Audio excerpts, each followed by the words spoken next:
I am Divya Singh, and if you are someone who's watching this channel for the first time, then please take a moment and subscribe to the channel. Also press on that notification button so that you get notified when there's a new video. So in today's video we are going to be talking about 5 common mistakes that you should avoid while using curling wand, and if you are interested then please keep on watching.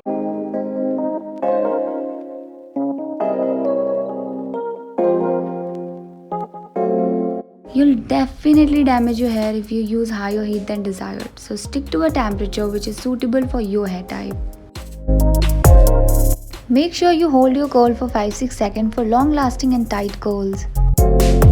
Always wrap smaller section of hair around your barrel because smaller the section, tighter the curls. Always section your hair properly so that you can get even curls.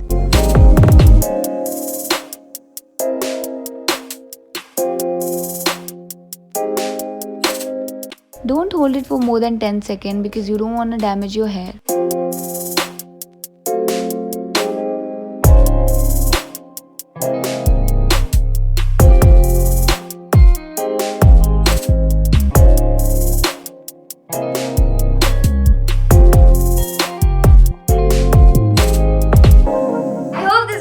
Helpful, and if it is, then please like, share and subscribe for some amazing goodies coming to your way. Also let me know in the comment section below what else you would like to know about hairstyling, curling and straightening.